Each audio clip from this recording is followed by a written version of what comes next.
as so we settle in. You can feel your body beginning to grow heavy in the most pleasant way. In our time together tonight, there is nothing to examine, nothing to understand, only the gentle rhythm of a story. A story about a sound that no longer exists in our world. A sound that was once described as heavenly, angelic, even divine. The story of a perfect voice and the brutal, earthly price that was paid to create it.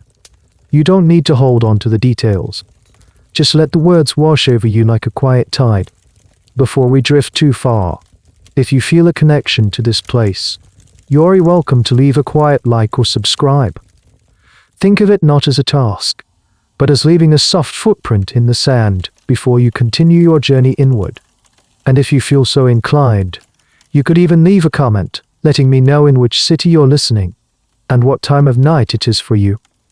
It's a quiet way of knowing we're all here, together in the dark, listening to the same story. Your rest is what truly matters. Alright, let the shadows in your room grow long and soft. Maybe you can hear the faint sound of your own breathing, and together, let's allow the story to begin. The world we are entering is a world of flickering candlelight and deep, velvet shadows. It's 17th century Italy. The air is thick with the scent of incense, hot wax, and just a hint of damp stone. It's a world of immense, overwhelming beauty, of marble angels gazing down from cathedral ceilings, and of music so intricate it seems to be woven from light itself. But it's also a world of profound, almost deafening silence, a specific kind of silence.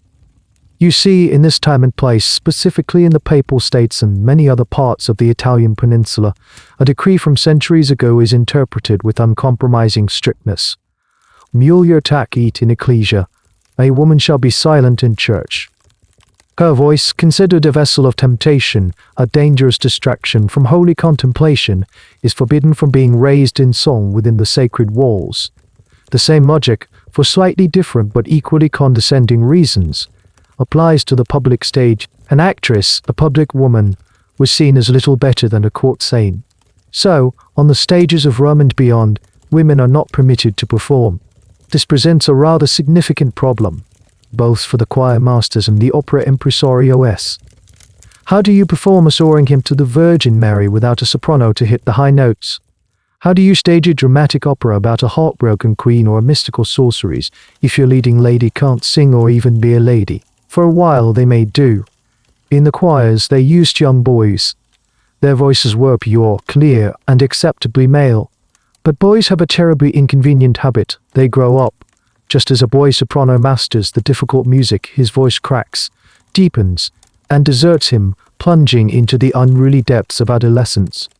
The choirmaster is left, once again, searching for a new child prodigy.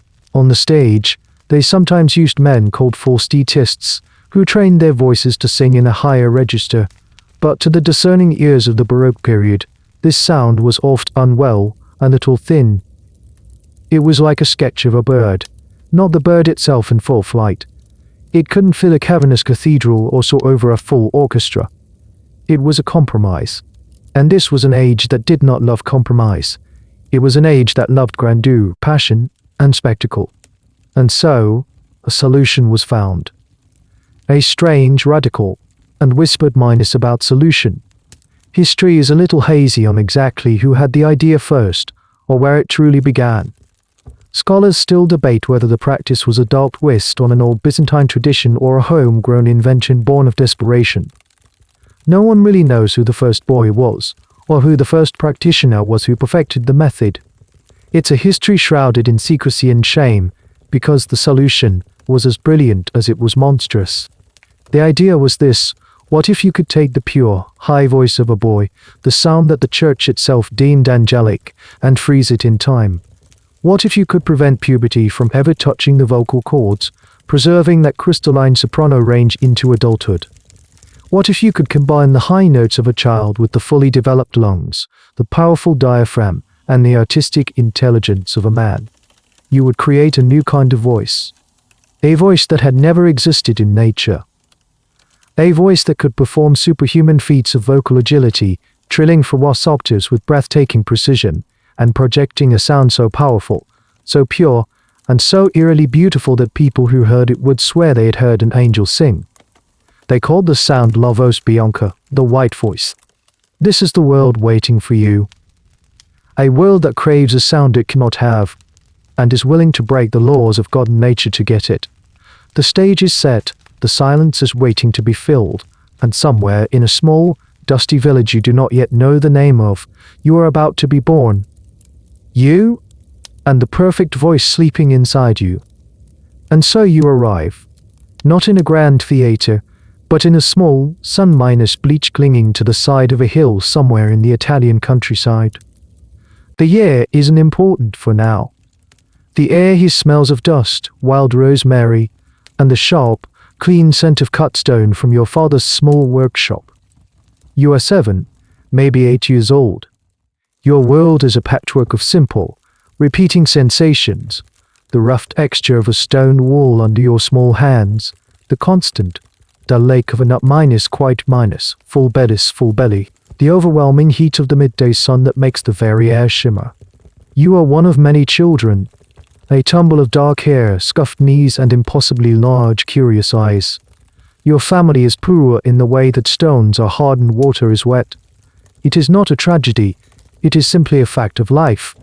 Your father's hands are calloused and permanently grayed with stone dust. Your mother's face is already etched with the fine lines of worry, a roadmap of droughts, fevers, and failed harvests. Your future, and that of your siblings, is already written. The boys will follow their father into the workshop or the fields, the girls will marry and begin their own cycle of worry. It is a short, simple, and unchangeable story. But you have something that doesn't fit into this story. A gift. You have a voice. It's not just that you can sing. All the children sing. They shout hymns in the small, damp church, their voices a discordant but joyful noise. No, your voice is different. When you sing, something strange happens. The other children quiet down to listen. The village priest, a man whose face is usually a mask of weary piety, raises his head from his book, his eyes widening just a little.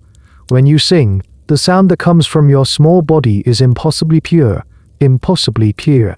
It is like a thread of spun silver, a beam of light in the dusty air of the church. It doesn't wobble or waver. It has a strength, a resonance, that a child's voice should not possess. You don't understand it, of course. For you, singing is as natural as breathing.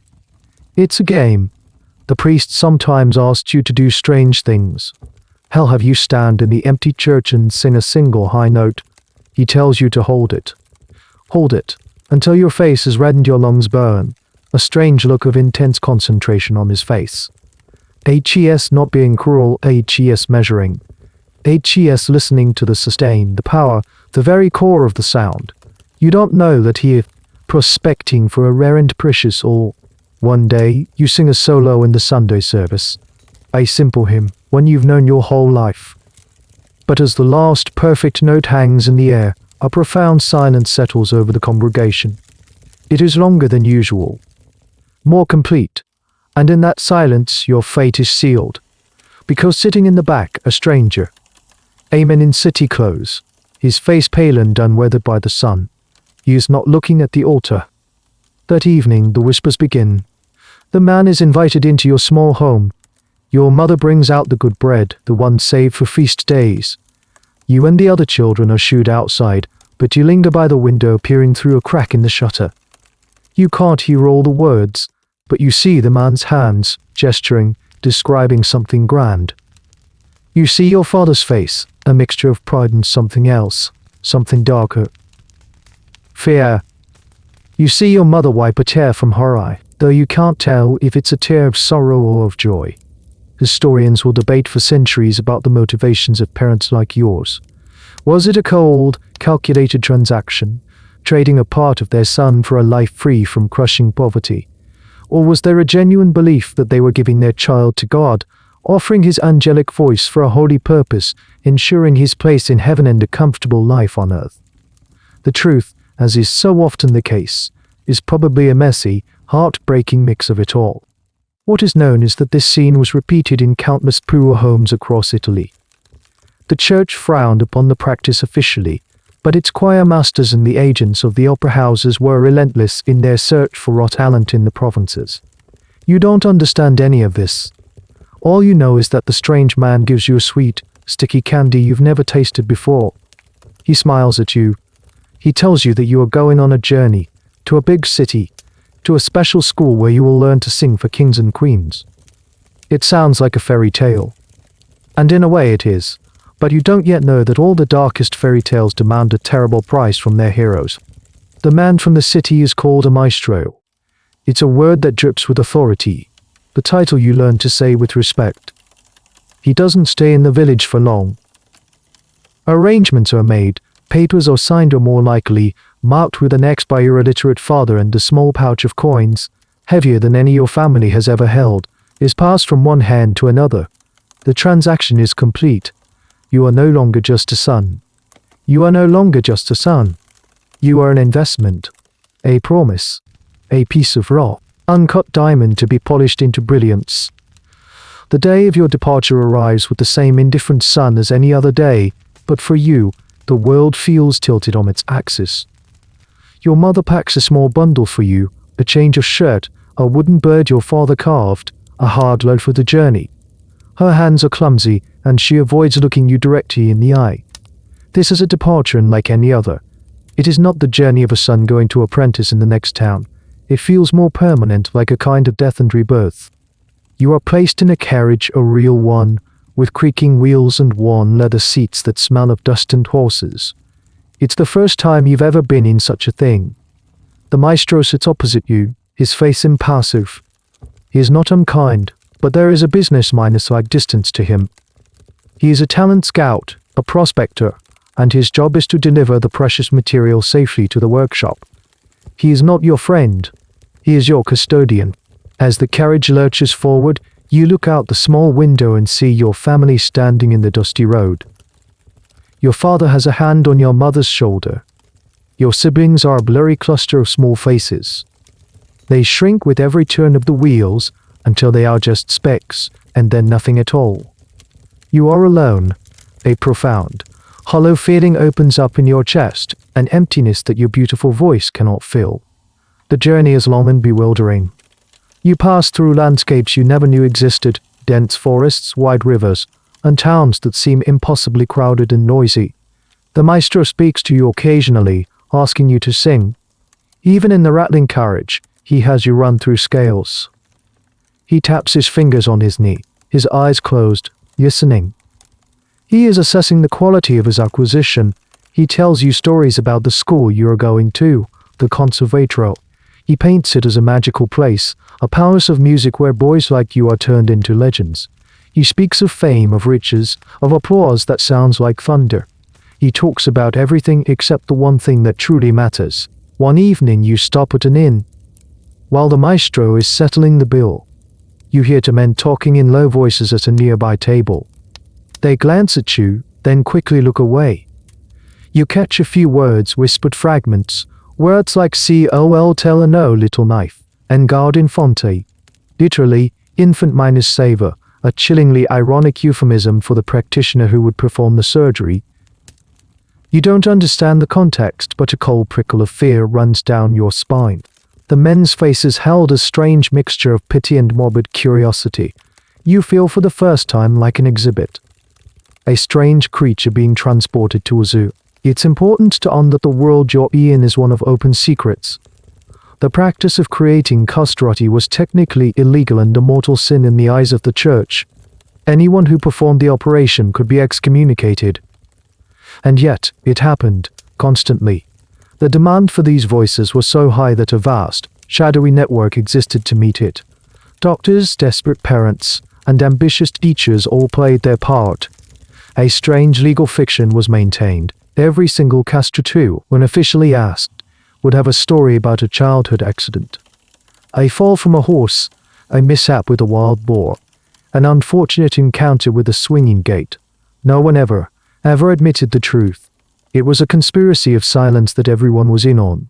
Historians still grapple with the sheer scale of this collective denial, a society minus wide agreement to look the other way in the pursuit of an aesthetic ideal. The maestro, of course, tells you a version of this lie. He mentions in a casual, offhand way that you'll need a small medical procedure when you get to the city. To fix a little problem you were born with, something to do with your bladder. Nothing to worry about, he says. It will make you healthier, stronger, and coincidentally, it will help protect your wonderful gift. He says it with such practiced ease that you almost believe him. But the memory of the men's whispers in the inn lingers, a dissonant, troubling note in the beautiful melody of the future he is composing for you. The city, when you finally arrive, is a glorious, terrifying monster. It assaults your senses. The noise is a constant roar, the clatter of 1,000 iron miners shod wheels on stone, the shouting of merchants, the tolling of merchants, the tolling of bells from a dozen different churches all at once. The smells are a rich, complicated stew of baking bread, raw sewage, expensive perfume, and unwashed humanity.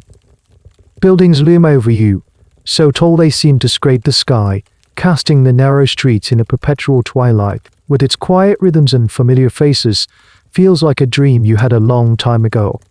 The maestro navigates the chaotic streets with an air of practiced indifference. You are a small, silent shadow trailing in his wake, clutching your little bundle, your eyes wide with a mixture of wonder and dread. He leads you not to a palace, but to a tall, imposing building in a quieter part of the city. This is the conservatorio. It looks more like a barracks or a monastery than a school. The windows are high and barred. The sound that leaks from its walls is not of children playing, but of music, a strange, relentless cacophony of overlapping scales, violins, squeals, and the disembodied notes of a harpsichord, all tumbling over each other. You are handed over at the door to a man in a black cassock, a priest with a face as sharpened and forgiving as a hawk's. The maestro pats you on the head, a gesture that is meant to be reassuring but feels like a final stamp of ownership. Be good, and practice hard, he says, and then he is gone. The heavy oak door closes behind you with a deep, resonant thud, a sound of finality. The first few days are a blur of disorientation. You are assigned a small, hard bed in a long dormitory filled with dozens of other boys, ranging in age from 7 to 17. They look at you with the same detached curiosity you saw in the eyes of the men at the inn. You are the new specimen. Some are friendly, some are cruel, all of them are exhausted. Their lives, you quickly learn, are governed by a brutal, unyielding routine. You are woken before dawn, not by a rooster, but by the sharp clang of a handball. Morning prayers are followed by a breakfast of thin porridge and stale bread, and then the work begins. For 10 to 12 hours a day, it is music. Nothing but music. An hour of singing exercises, an hour of harpsichord, an hour of music theory, an hour of counterpoint. A short, miserable lunch, and then back to it. The teachers are priests and lay masters, and their methods are direct. A wrong note earns a sharp rap on the knuckles with a wooden ruler. A lapse in concentration earns a Paul dear. Your beautiful, natural gift is no longer a source of joy. It is a raw material that must be hammered into shape. And the lie. The little white lie. It's everywhere. One morning, a few days after your arrival, you are told that the time for your medical treatment has come. The priest explains it in a calm, soothing voice. He uses the same story the maestro did. A small, pre-minus existing condition. A simple fix. He tells you that another boy, Marco, had the same procedure just last month and is feeling much better now. He points to an older boy across the room, who gives you a weak, unconvincing smile. Later, you ask Marco about it. He is perhaps 10 years old, with a pale, serious face. You find him alone in a practice cubicle, staring at a sheet of music. Did it hurt? You whisper. Marco looks at you for a long time, his eyes in a lingual mold. He doesn't answer your question directly. They'll give you a drink, he says, his voice a monotone. It has opium in it. Makes you sleepy. You'll dream of strange things. He looks back at his music sheet. When you wake up, he adds, his voice barely audible, singing will be all you have left. This was the strange, unspoken contract of the conservatorio. The boys were all complicit in the fiction. They had to be. To speak the truth would be to admit the horror of their own situation. to acknowledge the complicity of their parents, their teachers, the entire world that would one day applaud them. So they clung to the story of the boar, the horse, the falling gate. It was a flimsy shield, but it was the only one they had. Some historians even suggest that many of the youngest boys, drugged and confused, may have genuinely believed the cover stories for a time, the trauma of the event burying the truth deep in their subconscious. It's a chilling thought, a generation of musical geniuses built on a foundation of orchestrated, self-imposed amnesia. That night, you lie in your hard bed, the chaotic music of the day still echoing in your ears. You think of your mother's face. You try to sing quietly, to yourself, the simple hymn you sang in the village church. But the notes feel different in this place. They are no longer a game. They are a prophecy. They are the sound of your future, a future that is rushing towards you, cloaked in a doctor's sterile apron and the sweet, cloying scent of opium. The morning arrives not with a bell, but with a quiet hand on your shoulder. It's still dark, the dormitory landscape of sleeping forms under thin blankets. The hot minus-faced priest is there, his shadow long and distorted in the light of the single candle he carries. It's time, he says, his voice a low whisper that cuts through the sleepy fog in your head. He doesn't sound cruel or kind. He sounds like a craftsman about to begin a delicate, necessary task. The air, cold and sharp, finally pierces through your childish confusion. This is real. This is happening. Your heart begins to beat a frantic, uneven rhythm against your ribs. You are led, not to a hospital's for this, but to a small, quiet room in a secluded wing of the conservatory. The room is sparse.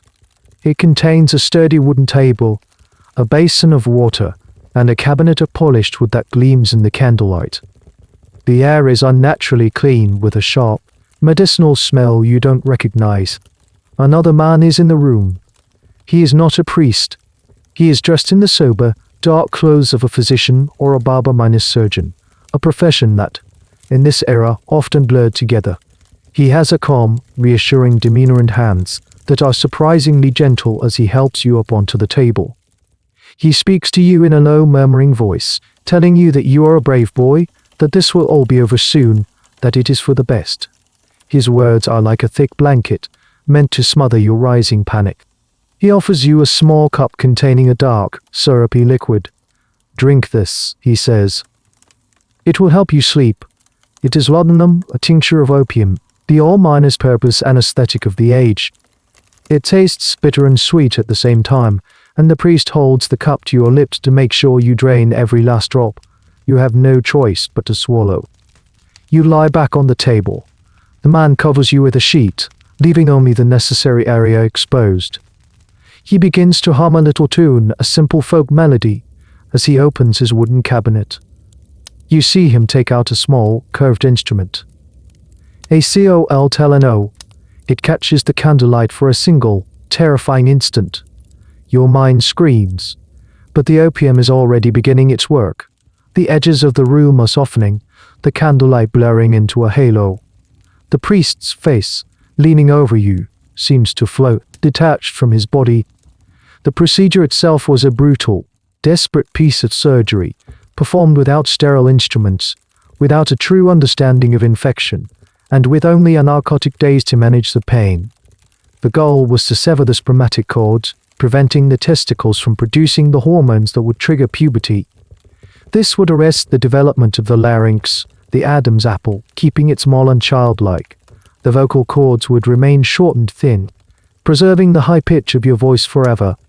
It was a precise, targeted mutilation. While scholars agree on the what, the how is still a matter of some historical debate. Some accounts suggest the use of a hot bath beforehand to soften the tissues and make the area numb. Others describe the use of powerful narcotics or even pressure applied to the carotid artery to induce a temporary unconsciousness.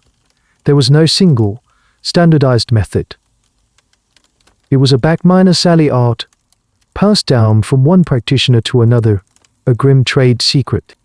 The men who did this were not monsters in their own minds. They likely saw themselves as skilled, if unorthodox artisans, unlocking a hidden potential within the human body. For you, lying on that table, the details don't matter. The world is dissolving into a warm, humming fog. You feel a sensation, not quite a sharp pain, more like a deep, powerful pressure, a profound violation that your drugged mind can't fully process. You might cry out, but the sound is swallowed by the thick, sweet drowsiness that is pulling you under. Your consciousness fragments. You see flashes of the priest's impassive face, the surgeon's focused eyes. You smell the metallic tang of blood mixed with the cloying sweetness of the laudanum. You are dreaming. You are back in your village, running through a field of tall grass. You are singing and your voice soars up, up, up, chasing the birds into the bright blue sky. It's joyful. It's joyful. It's free. And then the sky begins to darken, and the note you are holding begins to feel fragile, like a thread of glass that could shatter at any moment. You try to hold on to it, this perfect, beautiful sound, because you understand on some deep, primal level that it is now the only thing you will ever truly have. The sound of your own voice and the terrible, echoing silence that surrounds it. Waking up is not a sudden event, but a slow, painful crawl back to the surface of the world. You are in your own bed in the dormitory, the thin morning light filtering through the high barred windows. For a moment, everything feels normal. You are just a boy in a bed in a school, but then a deep, throbbing ache makes its presence known, a pain that seems to emanate from the very core of your being. It's a dull, persistent fire that every small movement stokes into a brighter flame. You are swaddled in bandages and the sharp, clean smell of the surgeon's room still clings to you. The dream of the open field and the soaring voice is gone, replaced by this heavy, leaden reality. You try to call out, but your throat is dry and the sound that emerges is a weak, hoarse croak. The hawk minus-faced priest is there, as if he had been waiting. He gives you a sip of water from a tin cup, his movements efficient and impersonal. "It is done," he says, as if commenting on the weather. "Rest. The healing is part of your training now." You spend the next few days in a haze of pain and laudanum minus laced tea. The other boys keep their distance. They know. They see you shuffle to the latrine hunched over, your face pale and beaded with sweat. They hear your soft groans in the night. They don't offer sympathy, that would be a breach of the unspoken code. Instead, they offer a quiet, shared understanding. They leave a piece of bread from their own meager portion by your bedside. They fetch you water without being asked. Solemn welcome to a very exclusive, very tragic club. As the physical pain slowly recedes, a new kind of awareness begins to dawn. It's a quiet, creeping understanding that something fundamental has changed forever. It's not just the pain or the bandages. It's a feeling of absence, a hollow space where a part of your future used to be. You look at the older boys in the conservatory, the ones who are 15, 16, 17. You see the faint shadows of beards on their chins. You hear their voices crack and drop into the lower, rumbling registers of manhood. You know with a certainty that settles deep in your bones that this will never happen to you. Your body has been placed on a different path. You have been rerouted. You are no longer on the same journey as them or as your brothers back home. While their bodies are preparing for one kind of life, a life of labor, of marriage, of fatherhood, yours is being meticulously preserved for another. It is a profound and lonely realization for a child to have. There is no one you can talk to about it. The priests would offer pious platitudes about sacrifice and divine gifts. The other castrati would simply nod in silent understanding. They have no words of comfort that aren't also laced with their own sorrow. This is your secret to carry, a silence you must keep for the rest of your life. One afternoon, or week or so after the operation, a teacher comes to your bedside. He is the maestro di canto, the main singing master, a man famous for his tyrannical methods and his brilliant results. He doesn't ask how you are feeling. He doesn't acknowledge your pain. He simply places a small, hand-cranked music box on your bedside table. He winds it up, and a delicate, tinkling melody fills the quiet room. It's a simple, beautiful aria. Listen to that, the maestro says, his voice surprisingly soft. Perfect rhythm, no pain, no fear. It does one thing, and it does it perfectly. From now on, you are like this music box. Your body is the box. He leaves the music box with you. You lie in your bed, listening to the tiny, mechanical notes repeat themselves over and over again. It's a strangely comforting sound. It is simple. It is clear. It is the sound of your new purpose. The boy who ran through the fields in your village is gone, a ghost left behind on a surgeon's table. In his place is this new being, an instrument, a vessel for a perfect sound. The old silence of your grief is now being filled with a new kind of silence, the focused, disciplined silence of an artist who has sacrificed everything for his art. Whether the choice was ever truly yours is a question historians will argue over, but for you the contract has been signed in your own blood. The healing has begun, but the real training is just about to start. Once the physical wounds have scarred over, your new life begins in earnest. The conservatory, which you had only glimpsed before, now reveals its true nature. It is not a school, it is a factory. An angel minus making machine, as some cynically called it. And you are a cog in its relentless mechanism. The sole product is music, and the manufacturing process is a grueling, soul-minus crushing routine that would be considered child abuse by any modern standard. The day is a rigid, unchangeable timetable, a fortress of discipline from which there is no escape. The morning bell still rings before dawn. You stumble out of bed, your body still aching, and join the other boys for a rushed, mumbled prayer service in the cold chapel. After a meager breakfast, the real work starts. Your first lesson of the day is with the maestro de canto. You stand before him, a small, nervous figure in a tiny, soundproofed room called a kubo. For an hour, you do nothing but breathing exercises. He places his heavy hand on your diaphragm, just below your ribs, and commands you to breathe in, to expand your belly like a blacksmith's bellows, to feel the power gathering in your core. He makes you hold a single note, until you are dizzy and seeing stars, his face a mask of intense concentration, listening for the slightest waver, the faintest imperfection. The voice is built on air. He bellows, his voice echoing in the tiny space. Without a column of air as strong as a Roman pillar, your voice is just a whisper in the wind. From there you are shuffled to a harpsichord lesson. The master here is a frail old man with ink-minus stained fingers who raps your knuckles with a ruler for every misplaced note. You learn your scales, your arpeggios, the intricate dance of fingers on ivory keys. This is not for fun. It is to make you a complete musician, able to read any music put in front of you, to understand the harmonic landscape over which your voice will one day soar. Then comes counterpoint and composition. You sit at a long wooden table with a dozen other boys, scratching away with a quill pen on ruled paper, learning the complex, mathematical rules of harmony. How to weave melodies together, how to create tension and release, how to build a cathedral of sound, note by note.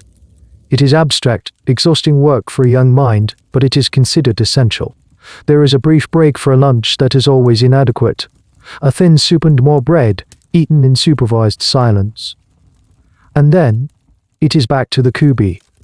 Another hour of vocal exercises, this time focusing on agility. You sing endless scales, faster and faster, your vocal cords trained like an athlete's muscles to perform feats of breathtaking speed and precision. You learn to produce a trillo, a rapid oscillation between two notes, a signature ornament of the castrati voice. The maestro holds a mirror up to your face and tells you to sing the most complex passages without a single flicker of tension in your jaw or neck. The sound must seem effortless, he insists, even if it costs you everything. The schedule was relentless, and it was designed with a specific purpose. It was not just about teaching music, it was about breaking you down and rebuilding you. It was about erasing the boy from the village and forging a new creature, a musical prodigy whose entire existence was dedicated to a single, perfectible skill. There was no time for play, no room for daydreaming. Friendships were fleeting, formed in the brief, exhausted moments between lessons. The conservatory was a crucible, and the heat was always on. Many boys broke under the pressure. Some lost their voices to strain, others simply lost their minds. For every boy who succeeded, countless others failed, their sacrifices rendered meaningless. One of the strangest and most debated aspects of this education was its sheer physicality. There are accounts, some perhaps exaggerated, of masters forcing students to sing while running upstairs to build longer passages, or making them practice difficult passages for hours on end without a break. It was a holistic, if brutal, approach. They were not just training a voice, they were sculpting a body. That the unique physiology of a castrato, a child's larynx combined with a man's thoracic cavity, was a blank canvas. It was their job to stretch that canvas to its absolute limits. In the evening, after a final, weary session of ensemble practice, you are allowed a few hours of free time before bed. But even this is structured. You are expected to be copying music or studying Latin or practicing your harpsichord. The only escape is sleep, and even that is often filled with the ghosts of the day's melodies, endless scales running up and down in your dreams. You collapse into your bed, not a child tired from play, but a worker at the end of a grueling shift. You are lonely, and you are beginning to understand the terrifying truth of what Marco told you. Singing is all you have left. The angel minus making machine has taken everything else. The years inside the conservatory blur into one long, continuous lesson. Seasons change outside the high-barred windows, but inside your world remains the same, measured not in months or years, but in mastered scales and perfected trills. Your body is growing, but in a way that is markedly different from the boys outside these walls. You are becoming tall with arms and legs that seem just a little too long for your torso. Your chest is expanding, broadening into a powerful barrel shape.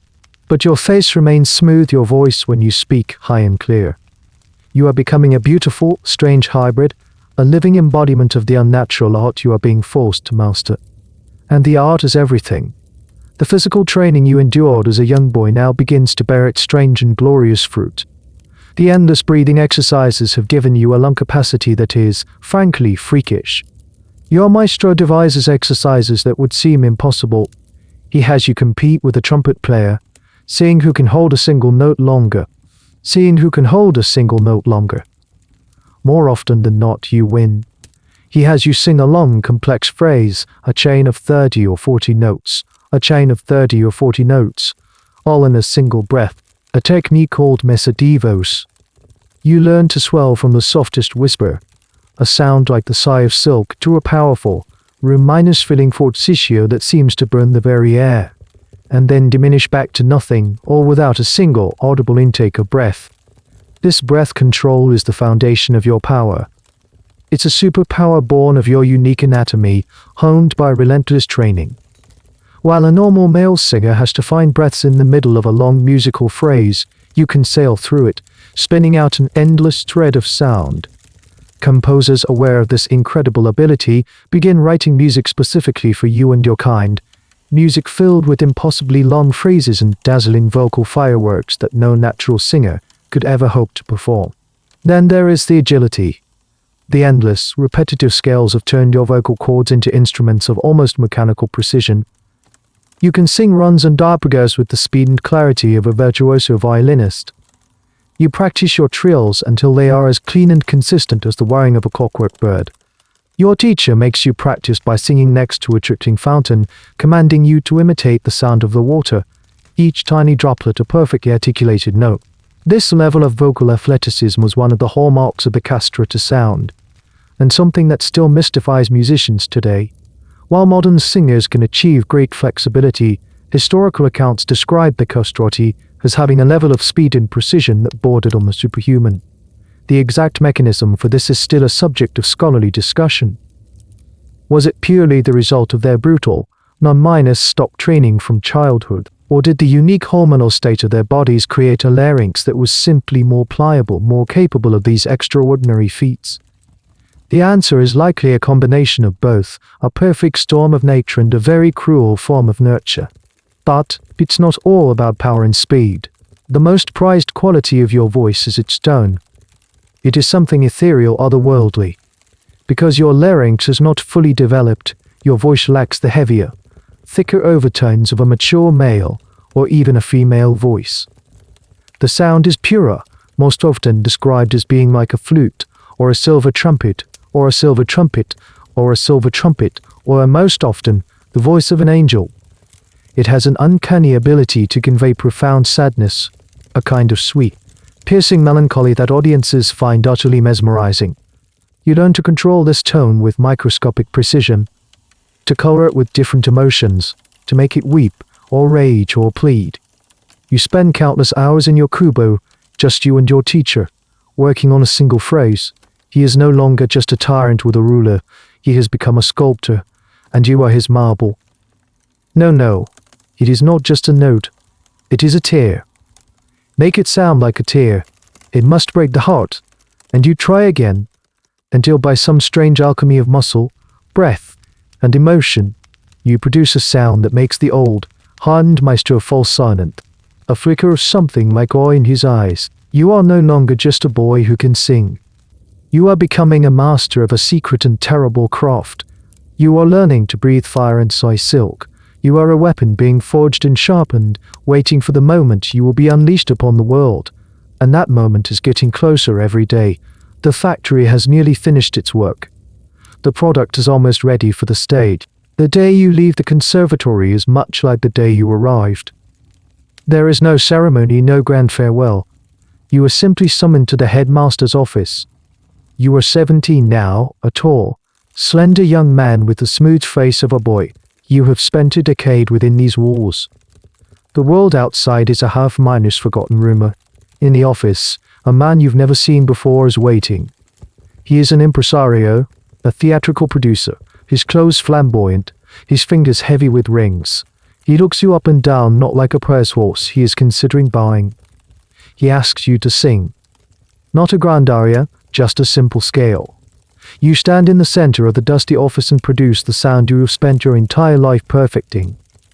The notes are like polished gems, perfectly tuned, filling the room with an effortless shimmering power. The impresario smiles a slow, satisfied smile. A contract is produced. A deal has been struck between him and the conservatory. You are, once again, a commodity that has been sold. You are given a small bag of clothes, a bit of travel money, and a letter of introduction to the opera house in Venice. You walk out of the heavy oak doors of the conservatory and into the blinding sunlight. The city noise which once terrified you, now just seems distant. You are not a part you, now just seems a ghost gliding through a world you no longer fully belong to. Venice is a city of impossible beauty, a dream floating on water. But you have no time for sightseeing. You are taken directly to the Titros and Giovanni Griso Estimo, one of the grandest opera houses in Europe. The moment you step through the stage door, you enter another world. It is a world of organized chaos. Scenery is being painted, costumes are being sewn, dancers are practicing in a corner, and everywhere, the sound of musicians tuning their instruments creates a low, expectant hum. The air smells of sawdust, oil paint, sweat, and a faint powdery scent of stage makeup. Your debut is to be in a minor role, a secondary character in a new opera by a famous composer. The role of the hero, the primo uomo, is being sung by a man named Coffarelli, one of the most famous and notoriously difficult castrati in all of Italy. He is your idol and your terror. You watch him during rehearsals, a man in his 30s, powerfully built, who commands the stage with an arrogant swagger. And then he opens his mouth to sing, and a sound of such heartbreaking beauty and astonishing power flows out that the entire noisy rehearsal hall falls silent. You feel a thrill of pure artistic joy mingled with a cold note of fear. This is the world you must now compete in. Rehearsals are a new kind of hell. Your conservatory training made you a perfect musician, but it did not make you an actor. You are stiff, awkward on stage. The stage director shouts at you. Coffarelli sneers at your clumsy movements. You learn to move, to gesture, to convey emotion not just with your voice, but with your body. You are fitted for a costume of silk and velvet, and a heavy, powdered wig is placed on your head. You look at yourself in a cloudy mirror backstage and see a stranger, a painted doll, an exotic creature designed for public display. And then, the night of the premiere arrives. The feeling backstage is electric, a strange mixture of rabbinic and intense, focused energy. You can hear the low murmur of the audience on the other side of the massive curtain, a sound like a distant sea. Peeking through a small hole in the canvas, You see a world of glittering chandeliers, of ladies in elaborate gowns, their fans fluttering like captured birds, of men in powdered wigs and silks. The theatre is a sea of flickering candlelight, of wealth and power and immense expectation. They are not here to be entertained. They are here to be astonished. They are here to be transported, and you are one of the vessels for that transportation. Your cue comes. You feel a shove from the stage manager. Go, he hisses. You walk from the dim, cluttered confusion of the wings into the sudden, shocking blaze of the stage lights. Hundreds of candles arranged along the foot of the stage create a wall of light, a dazzling glare that makes the audience a shadowy, faceless beast hiding in the dark. For a terrifying second, you forget everything. Your training, your music, your fight as a trapped bird beating against your ribs. And then the orchestra begins the introduction to your aria. The familiar melody is an anchor in the storm of your fear. You take a breath, the deep, controlled breath your maestro beat into you 1,000 times. You open your mouth and you sing. The first note flies out from your body, pure and clear, soaring over the orchestra, over the footlights, and into the vast, silent darkness of the hall. In that moment, something inside you shifts. You are no longer the frightened boy from the village or the broken student from the conservatory. You are the voice. You are the first. Tentative wave of applause washes over the stage at the end of your aria. You feel something you have never felt before, a terrifying, exhilarating surge of power. Your debut, that first terrifying flight into the blaze of the footlights, is a success. Not a thunderous, star-making success, but a solid, respectable one. The Venetian audience, notoriously difficult to please, marks you as a singer of promise. The impresario is satisfied with his investment. You are given other small roles. And then, a slightly larger one. You are learning the craft of the stage not just as a singer, but as a performer. You watch the stars like Caffarelli not just with awe, but with a critical, analytical eye. You study how he commands the stage, how he uses a simple turn of the head or flick of the wrist to convey a world of meaning. You learn the intricate, unspoken rules of opera seria, the hierarchy of singers, the politics of aria placement, the delicate art of the bow. Your moment, when it comes, arrives about a year later in a new opera in Rome. The primo uomo hired for the production, an established star, falls ill just days before the premiere. The impresario, in a panic, has no time to find a replacement of equal stature. He is forced to take a gamble. On you. You are thrust into the leading role, a demanding part written for a vocal titan, filled with heroic rage arias and pathetic laments. You have less than a week to learn the part. You barely eat. You live in a blur of frantic rehearsals with the composer, last-minute costume fittings, and sheer adrenaline-fuel terror. The night of the performance, you feel a strange calm settle over you. It is the calm of the condemned man, of someone who has nothing left to lose. You walk onto the stage not as a timid apprentice, but as a man about to meet his destiny. And from the moment you sing your first aria, something magical happens. All the years of brutal training, all the technical mastery, all the lonely hours in the kubo, it all fuses with the raw, desperate energy of the moment. Your voice is not just technically perfect, it is alive. It is filled with a passion and a pathos that stuns the audience into silence. In your big showpiece aria, at the end of the second act, a storm of vocal fireworks designed to showcase the singer's prowess. You don't just execute the notes, you inhabit them. The trills are flashes of lightning, the scales are gusts of wind, the impossibly long minus held high notes are cries of pure, existential anguish. When the final note dies away, there's a half-minus second of absolute silence in the massive theater. It is a silence so deep you can feel it. And then, the room explodes. The audience erupts. It's not just applause, it's a roar, a physical wave of sound that washes over the stage and hits you like a blow. Men are shouting bravo. Women are weeping, waving their handkerchiefs. Some people are standing on their chairs to get a better look at you. It is a force of nature, a collective emotional hysteria, and it is all directed at you.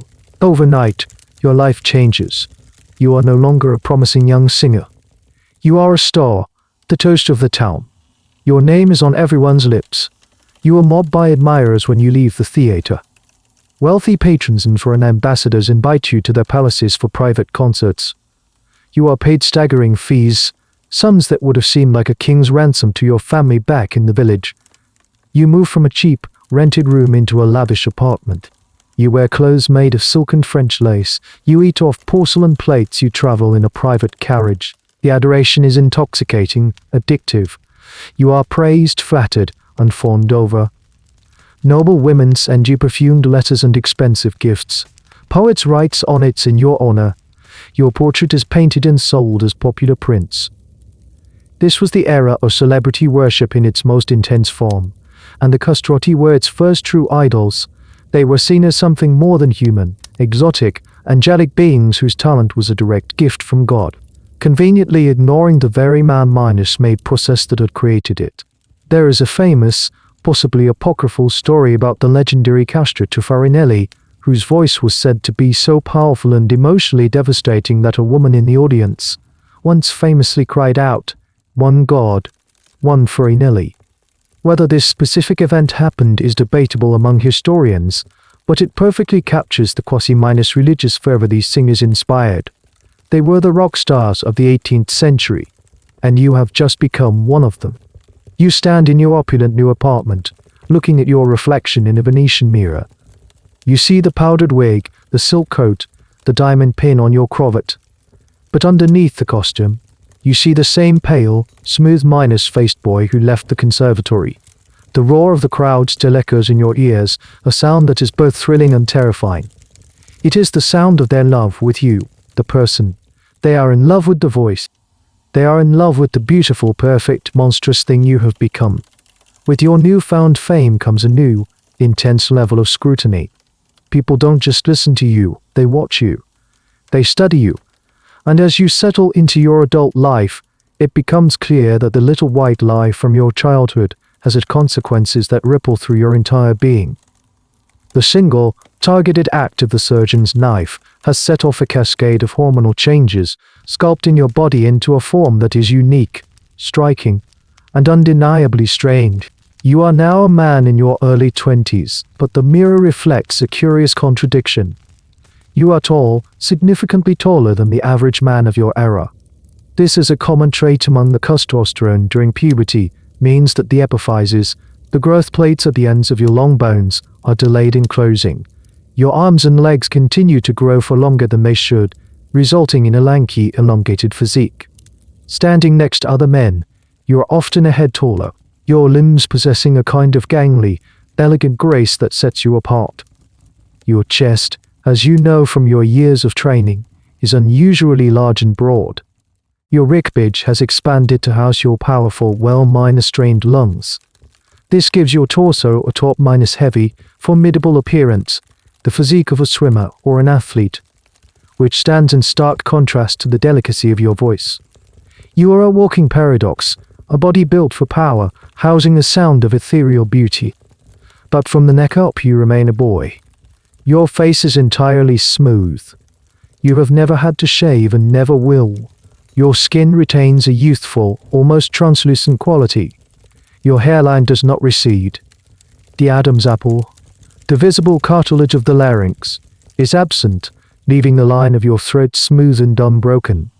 And while your body has grown, your face has retained the softer, less defined bone structure of your pre-adolescent self. Almost otherworldly appearance that audiences find fascinating.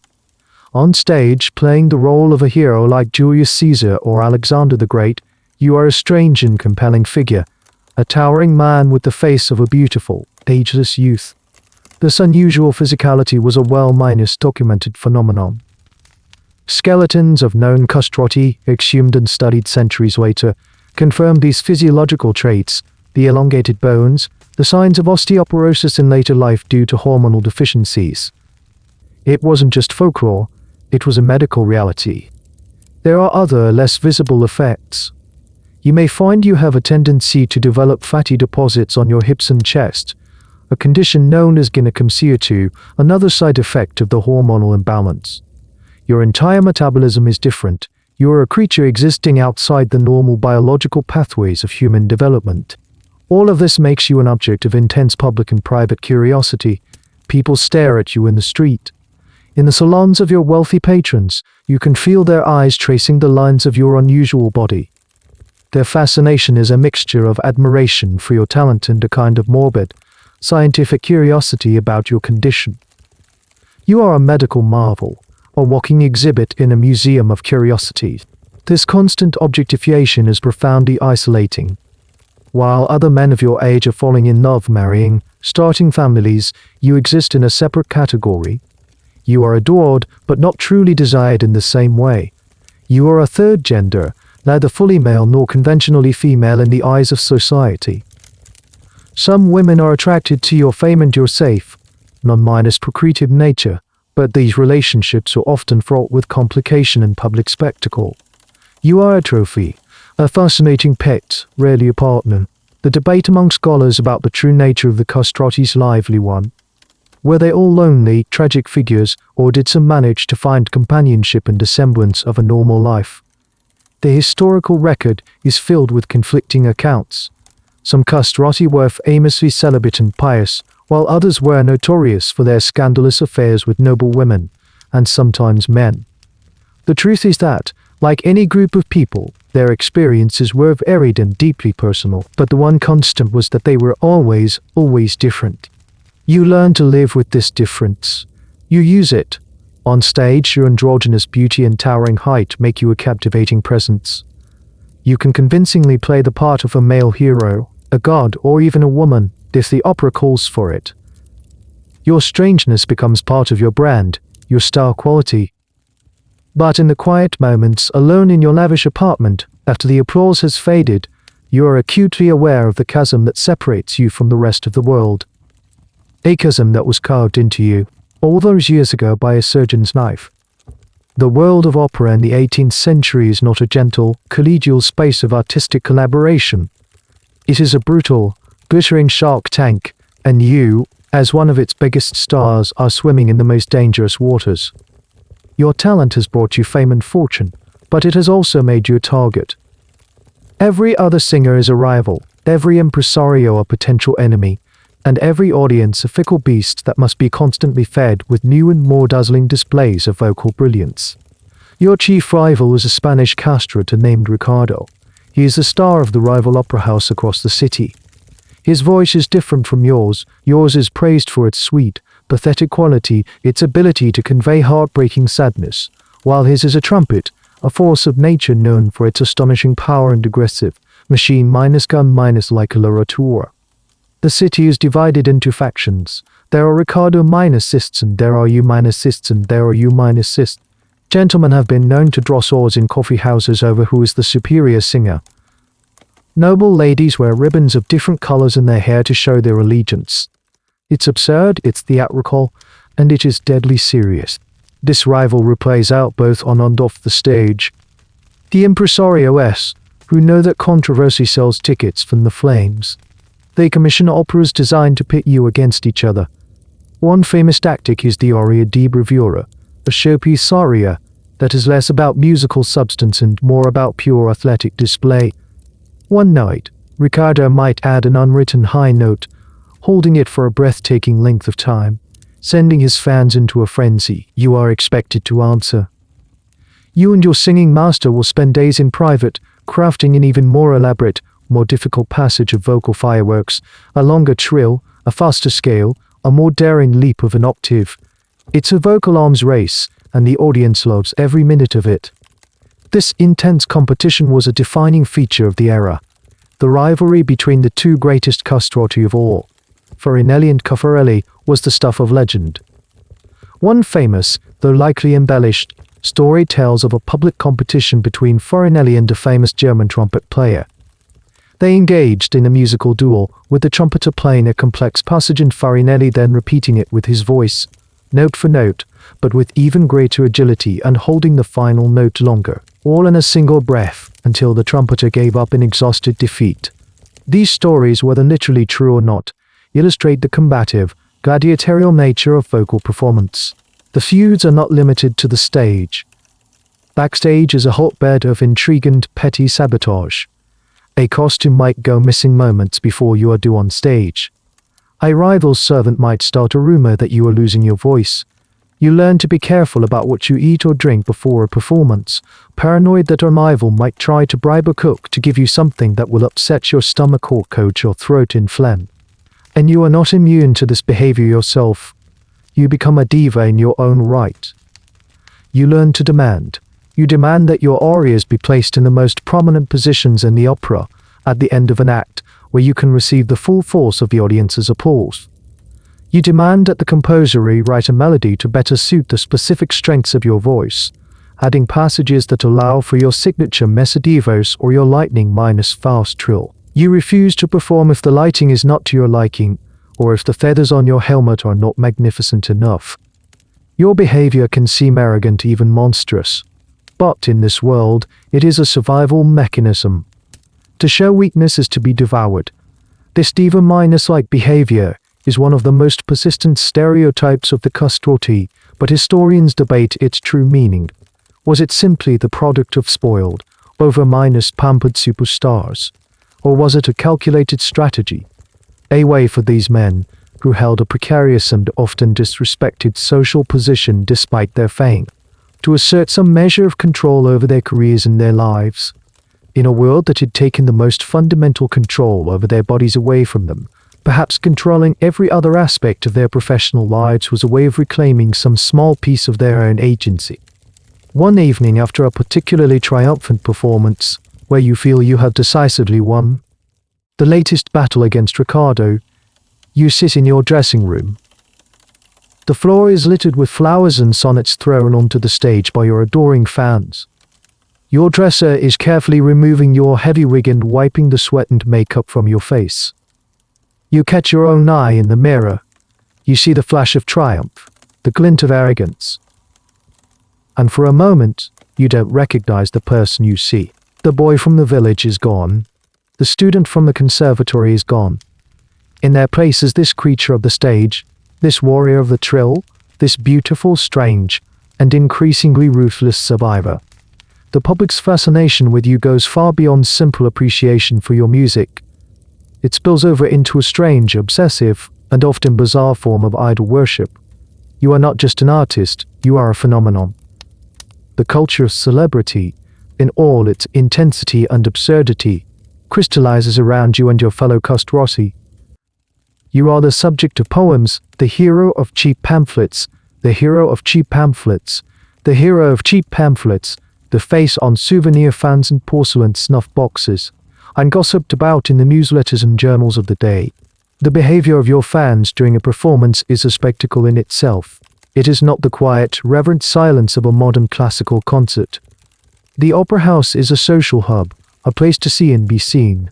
People talk, play cards, and eat in their boxes during the boring parts, the recitatives and the overtures. But when you walk on stage for one of your big arias, a hush falls. This is what they have paid to see. As you spin out a particularly long and delicate thread of sound, a collective sigh might ripple through the audience. At the climax of a fast, brilliant passage, shouts of bravo and meraviglioso, marvelous, erupt, not waiting for the aria to finish, and sometimes the emotion becomes too much. It is not uncommon for audience members, particularly women, to be overcome. They swoon, they faint, they are carried from their boxes in a state of emotional collapse. This was a very real, documented phenomenon. Was it a genuine, overwhelming response to the sheer, unearthly beauty of the sound? Or was it a piece of social theater, a fashionable way for a lady to demonstrate her exquisite sensitivity, unrefined taste? Historians still debate the psychology of the 18th century swoon, but whatever its cause, it adds to your mystique. Your voice is not just beautiful, it is literally overwhelming, a force that can alter a person's physical state. After the performance, the real chaos begins. Crowds of adoring fans, known as a miratory, gather at the stage door. They press forward, hoping for a closer look, a nod, a smile. They snip souvenir threads from the hem of your coat as you pass. They throw flowers into your carriage. It's a scene of contained hysteria that would be familiar to any modern celebrity. The obsession extends to collecting. Your most devoted fans create scrapbooks filled with any mention of your name. They collect the printed librettos from your operas. Most prized of all are the engraved portraits.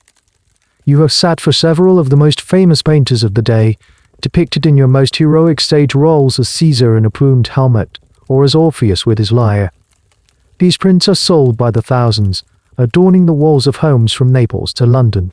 To own a portrait of their favorite singer is to possess a small piece of their idol's magic. This level of idol worship also had a strange, almost comical side. One niche collectible that was surprisingly popular was the printed sheet music for your most famous arias. However, this presented a problem. The composers often wrote a relatively simple melody on the page, knowing that the castrato would add his own elaborate, virtuosic ornaments and variations in performance. These unwritten additions were the singer's trade secret, the special moves that made them famous. So, a new kind of musical notation began to appear, with publishers hiring scribes to sit in the audience and frantically try to transcribe as best they could. The castrato's actual, improvised performed by additions to amateur singers who wanted to try, and inevitably fail, to replicate your vocal feats at home. You are both amused and disturbed by all this. The adoration is a warm, intoxicating bath that soothes the constant take of your loneliness.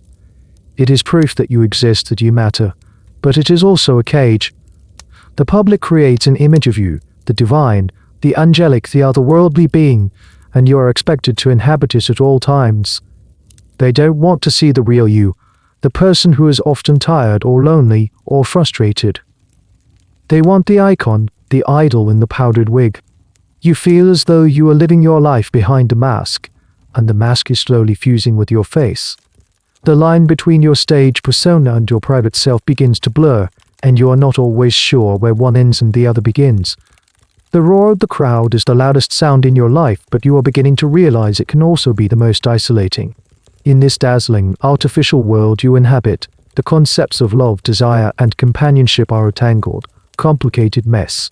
You are perhaps the most adored man in Europe, the object of countless fantasies, yet a simple, genuine human connection often feels like the one thing that is entirely out of reach. Your unique status places you in a strange romantic limbo, a gray area where the normal rules of society do not seem to apply. You are surrounded by women, noble ladies, wealthy merchant wives, aspiring actresses. They all flutter around you like moths to a flame. They invite you to their private salons, send you intimate, perfumed notes, and gaze at you during performances with an intensity that is both thrilling and unnerving. For many of them, you represent a fascinating paradox, the romantic ideal of a hero, embodied in a form that is considered safe. An affair with you carries none of the usual risks of scandal, inheritance disputes, or unwanted pregnancy. You are, in the cynical view of some, the perfect consequence-free lover for a married woman in a society of arranged marriages and strict social codes. You do have relationships.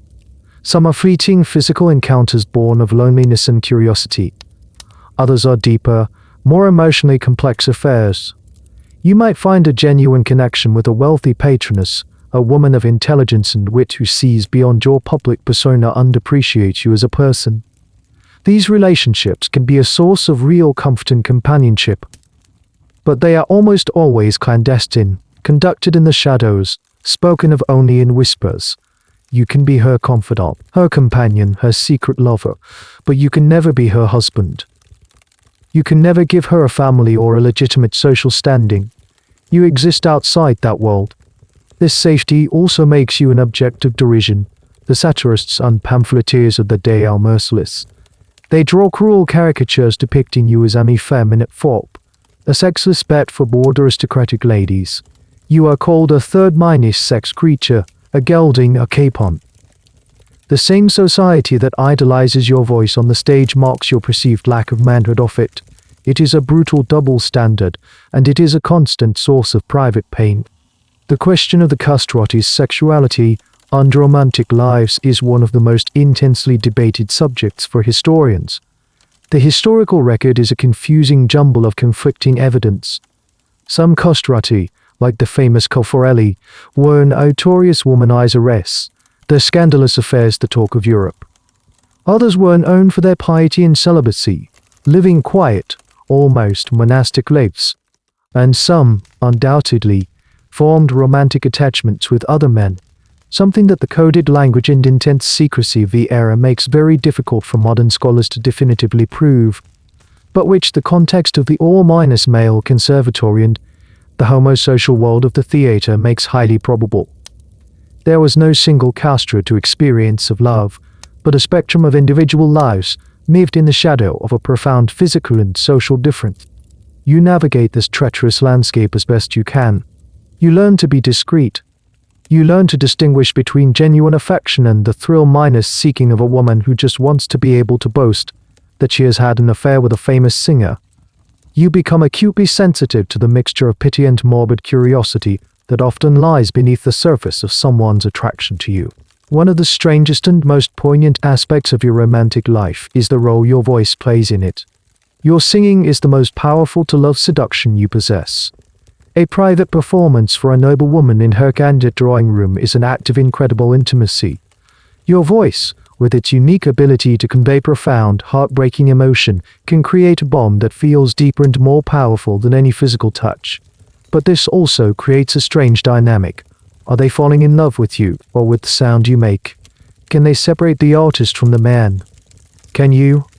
The very thing that draws people to you is also the symbol of the great, unbridgeable gap that separates you from them.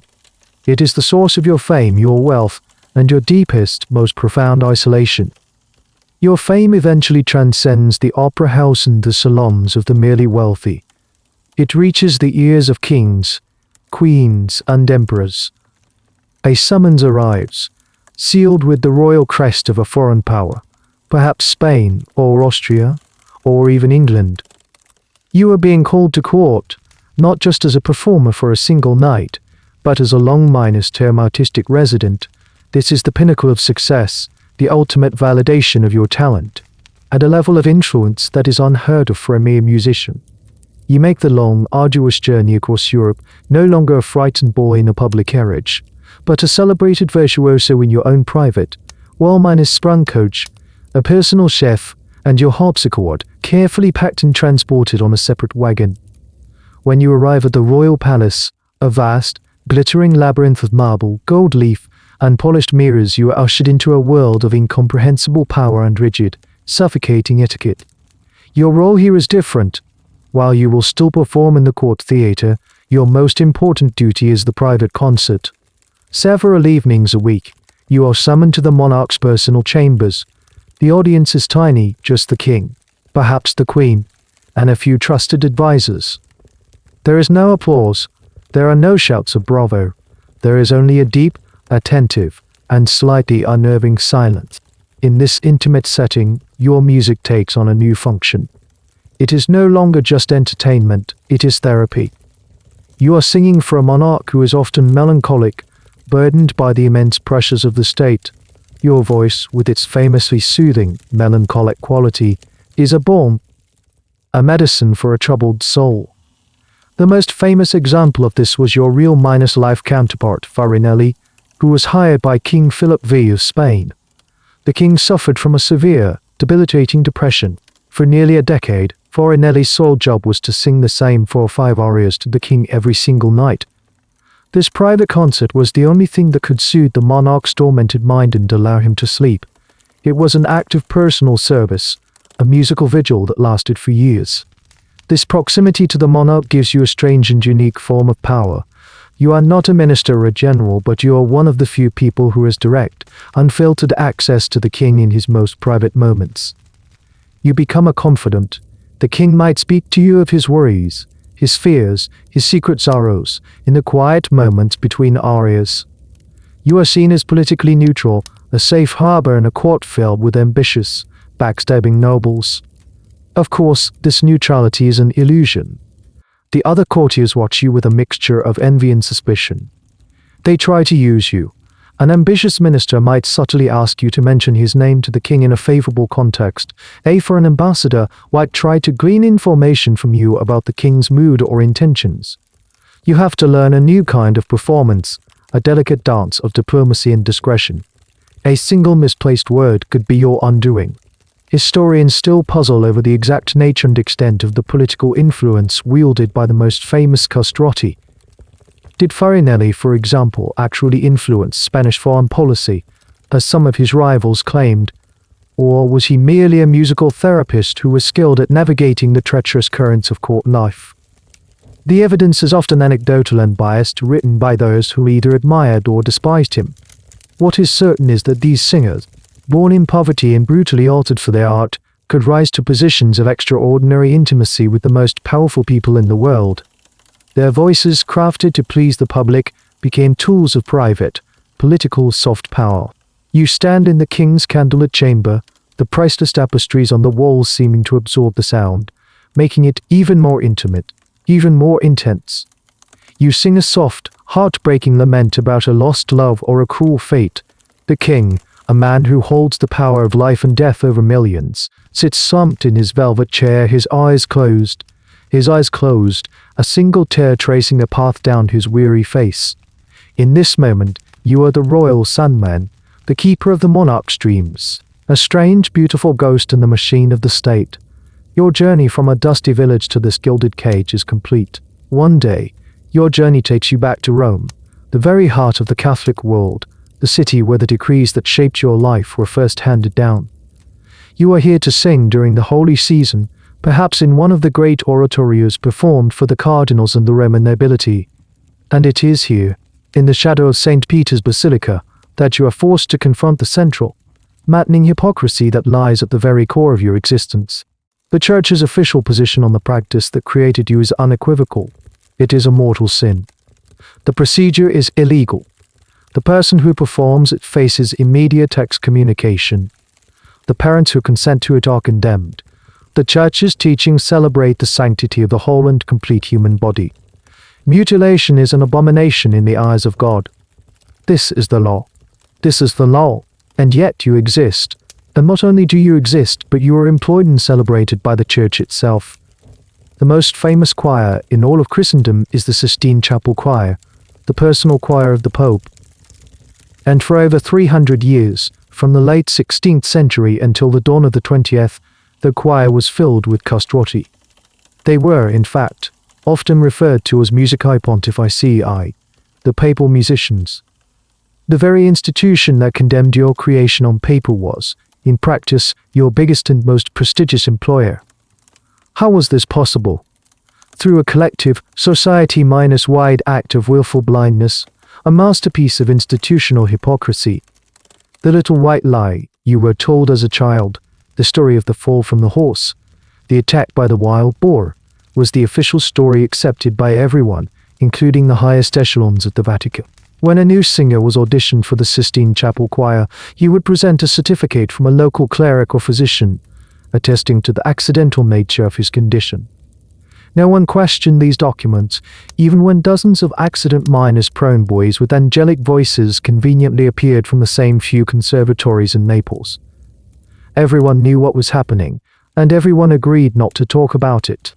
It was a conspiracy of silence that allowed the Church to have its celestial music without having to acknowledge the brutal earthly price. This contradiction is a subject of endless fascination and debate for historians. Was it pure, cynical hypocrisy? Or was it a more complex negotiation between dogma and aesthetics? Some argue that the Church leaders genuinely believed that the sublime beauty of the music offered in praise of God justified the means of its creation. That an angelic voice, even one created through a sinful act, could still produce a holy sound that elevated the souls of the faithful. It's a theological and ethical tangle that is almost impossible to unravel. You experience this contradiction firsthand. You attend a service in a grand basilica, and your heart fills with a genuine, pious awe at the beauty of the ceremony and the majesty of God. And then you catch the eye of a cardinal in the front pew, a man who just last week was negotiating the terms of your contract, haggling over your fee like a merchant in the market. You see the priests who run the conservatories, the angel-making machines, walking with an air of profound holiness, their hands clasped in prayer. The dissonance is jarring, almost dizzying. The very men who preach about the sanctity of the body are the ones who have built an entire musical culture on its desecration. They praise your voice as a gift from God, conveniently ignoring the fact that it was a gift delivered by a surgeon's knife, an instrument universally condemned by their own laws. One evening, you are granted a private audience with a powerful, elderly cardinal. He is a great lover of music and your most influential patron in the city. He receives you in his opulent private library, surrounded by thousands of leather-bound theological texts. He praises your performance from the night before. Your voice, he says, his eyes gleaming in the candlelight, it is a direct conduit to the divine. When you sing, "We are not in Rome anymore," you look at this man, this prince of the church, and a question burns on your lips. The question you have carried in silence your entire life. Why, how could you? But you say nothing. You simply bow your head and murmur your thanks. To ask the question would be to break the unspoken rule, to tear down the carefully constructed wall of denial that protects everyone, including perhaps yourself. You are the beautiful, terrible secret of the Pope's choir. The price of your very survival in this world is to help them keep it. You are at the height of your powers, a reigning monarch of the European stage. Your name guarantees a sold-out house. Composers write roles specifically for you, tailoring every note to your legendary abilities. You have amassed a fortune that would make a minor prince envious. You are, by every measure, a supreme success. But a new and terrifying enemy has begun to make its presence known. An enemy that no amount of fame, wealth, or talent can defeat time. It begins subtly. A note that used to feel easy and secure now requires just a little more effort. A long, complex passage that you once tossed off with arrogant ease now leaves you feeling just a little more breathless at the end. At first you dismiss it. An off night. A bit of fatigue from travel. A draft in the theater. You are a master of your own body, a finely tuned instrument, and you refuse to believe that the instrument could be fallible. But the signs become harder to ignore. You are in your late 30s now, an age when other singers are often reaching their peak. But your voice, this unnatural, perfectly preserved creation, is subject to its own unique and poorly understood timeline. The useful elasticity of your vocal cords, the very quality that allows for your superhuman agility, is beginning to fade. The process is infinitesimally slow, a gradual loss of pliability that only you, its owner, can perceive. Fear begins to creep in, a cold, constant companion. Your entire worth in the eyes of the world is tied to this sound you produce. Without it, what art it? What are you? You become obsessive about protecting your voice. You avoid cold air, you swaddle your throat in silk scarves, you refuse to speak for hours before a performance. You become a connoisseur of strange and esoteric remedies, gargling with special infusions of herbs, drinking rigs, inhaling steam from a boiling kettle. You are like a high priest performing sacred rituals to appease a fickle and powerful god. This anxiety was a well-known affliction among your peers. The careers of the Castrati were often meteoric, but they could also be tragically short. A single illness, a poorly managed cold, could permanently damage the delicate mechanism of their voice, ending a career overnight. The historical record is full of singers who enjoyed a few dazzling years at the top before fading into obscurity, their instrument broken. The audience, for now, notices nothing. Your technique is so profound, your mastery so complete, that you can hide these tiny imperfections. You learn to be clever. You adjust your ornamentation, subtly simplifying a passage that has become difficult, while adding a new, different flourish elsewhere to distract the listener. You use your acting skills, your sheer stage presence, to sell the performance, drawing the audience's attention to the emotion of the character rather than the pure, athletic display of the voice. You are no longer just a singer, you are a magician, a master of illusion, using smoke and mirrors to conceal the first, tiny cracks in the beautiful facade. The debate over when a castrate's voice typically began to decline is an interesting one for music historians. Unlike natural voices, which often gain richness and depth with age, the castrate voice was prized for its youthful, unchanging quality. Any sign of aging or wear was seen as a flaw. Some scholars suggest that the intense, often abusive training methods and the grueling performance schedules of the top singers contributed to a faster vocal decline. They were burning their candles at both ends, and the flame, while brilliant, could not last forever. One night, you're on stage singing your most famous aria, a piece you have performed hundreds of times, in the middle of a long, sustained high note.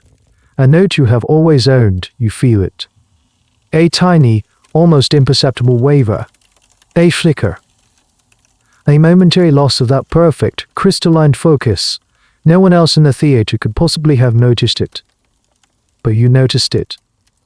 It feels like a physical blow, a betrayal by the one thing you thought you could always trust. After the performance, you stand in your dressing room, the customary applause still ringing in your ears. But you feel only a cold, hollowing dread. You look at your reflection in the mirror, at the familiar face of the ageless boy, and you realize that you are trapped. You are trapped inside a body that doesn't age normally, with a voice that is beginning to show the first signs of an inevitable decay. You are a living monument, and for the first time, you can feel the wind and the rain beginning to wear away at the stone. As you wrestle with the private, internal battle against time, a new and even more formidable challenge begins to emerge from the world outside. It is not a rival singer or a demanding impresario. It is an idea. A revolution in thinking that is quietly but surely beginning to change the very definition of what is considered beautiful, natural, and good. They call it the Enlightenment. Throughout the salons, coffee houses, and universities of Europe, philosophers and writers are championing new ideals, reason, nature, and the rights of the individual. They are questioning old traditions, challenging the authority of monarchs and the dogma of the church. They are celebrating the natural man, the beauty of the unspoiled landscape, the purity of natural emotions. And in this new climate of thought, you and your art begin to look strange. Monstrous even. Your voice, which a generation before had been praised as angelic and divine, is now increasingly described with a different set of adjectives: unnatural, artificial, grotesque. The very qualities that made you a superstar, the superhuman range, the androgynous tone, the combination of a man's power with a child's pitch, are now seen as a violation of nature's laws. The critique is not just aesthetic, it is moral.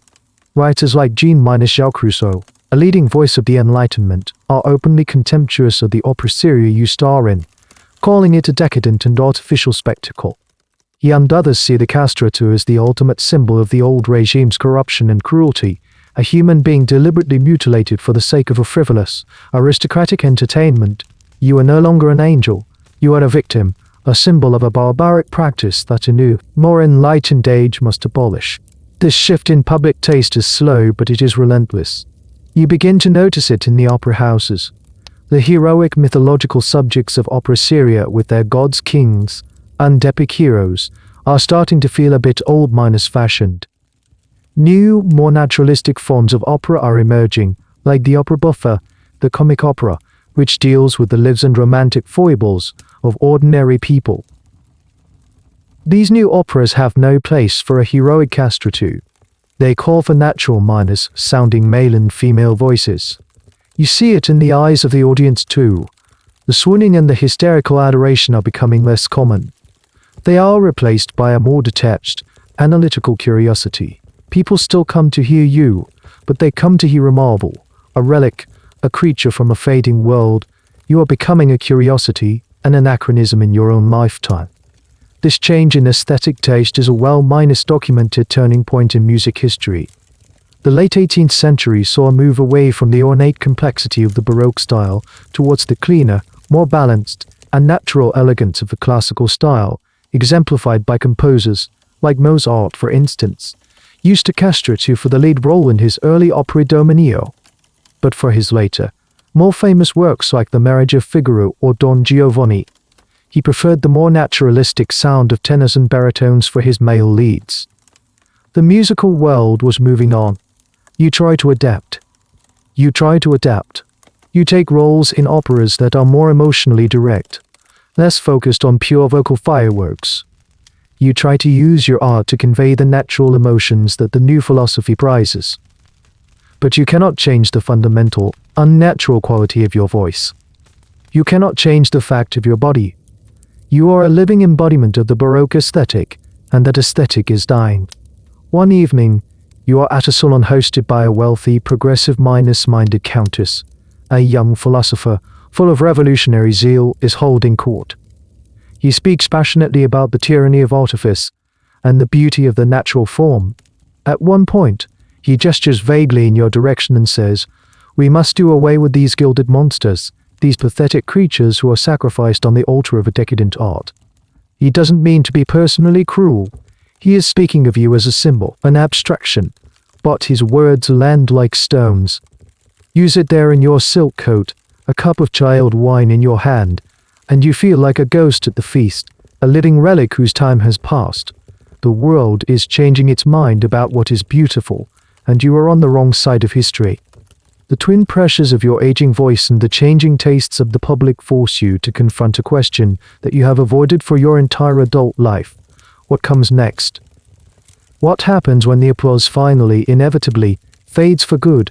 Unlike so many of your colleagues, who live extravagantly and die in poverty, you have been fortunate. Through a combination of astronomical fees and some shrewd investments, perhaps guided by a wise patron, you have amassed a considerable fortune.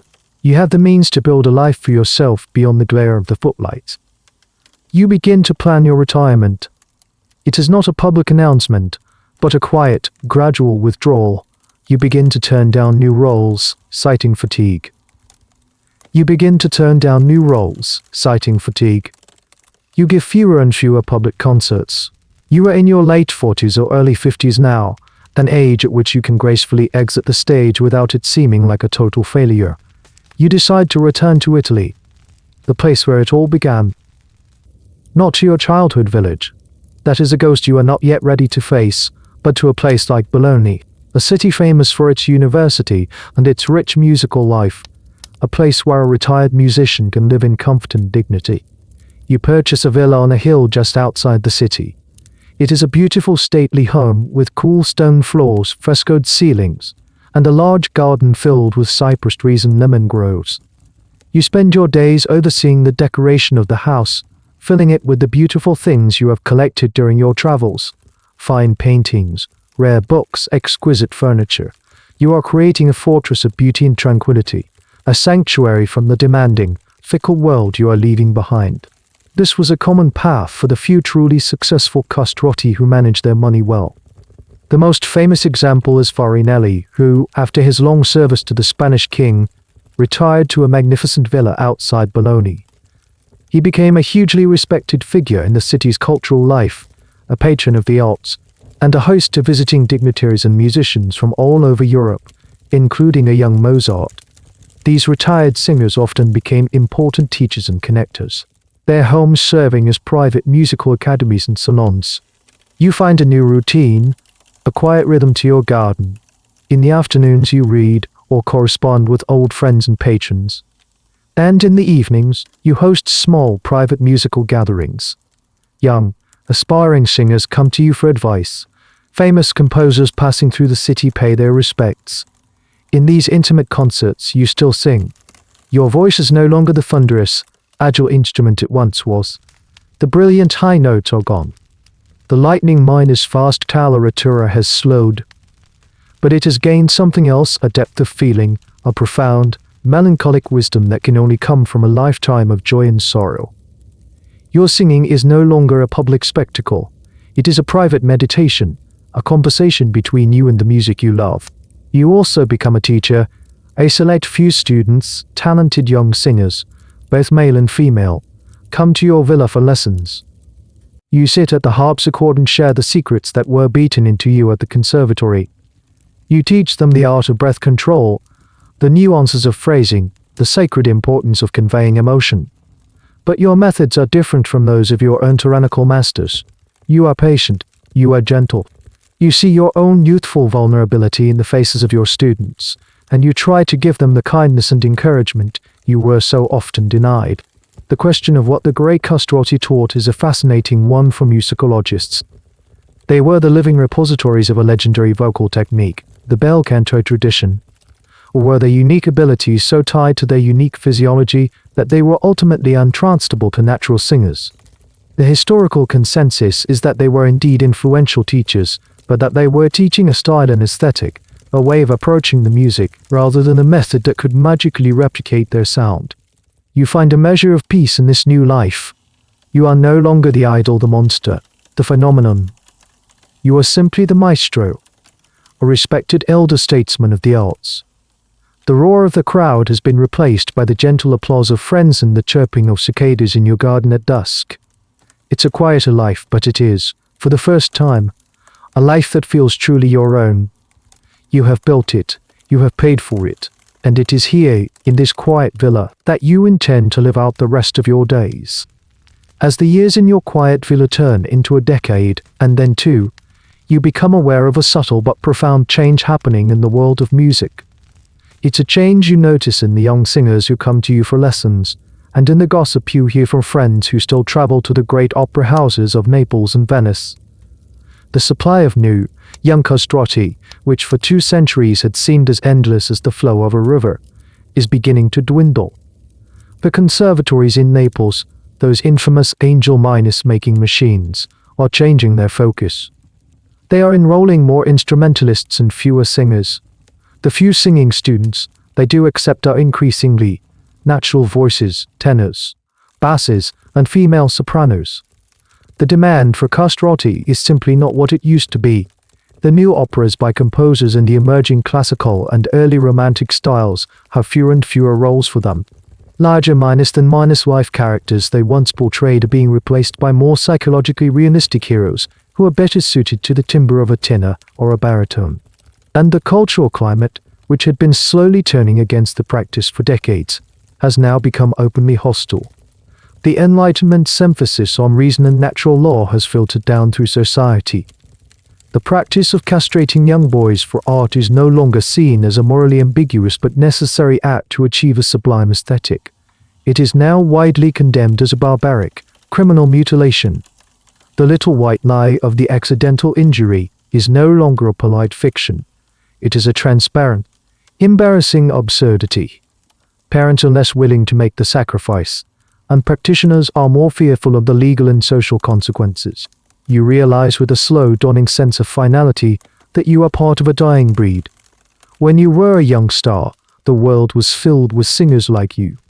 Every major opera house had a stable of castrati, each with their own funds and factions.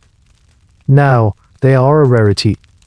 An aging handful of your contemporaries are still performing, but no new generation is rising to take their place. The factory is closing down. The production line has been halted. This historical decline was swift and decisive, while the practice limped on in a few isolated choirs, particularly in the Papal States. Its heyday as the dominant force in European opera was over by the turn of the 19th century. The last major operatic role written for a castrato was in Meyerbeer's Il Crocchio to Inagito in 1824. After that, the curtain effectively fell on a -year-long tradition. This realization brings with it a complex mixture of emotions. There is a part of you that feels a sense of relief, even vindication. The cruel system that created you is finally being dismantled. Future generations of talented young boys will be spared the terrible choice and the lifelong consequences that you endured. The world is becoming a more humane place, and you can see the justice in that. But there is also a strange, unexpected sense of loss, a feeling of profound, almost cosmic loneliness. Your entire life, your art, your very identity has been defined by your membership in this exclusive, tragic club. You shared a bond with the other castrati, an unspoken understanding that no one else in the world could ever truly comprehend. Now, that community is vanishing.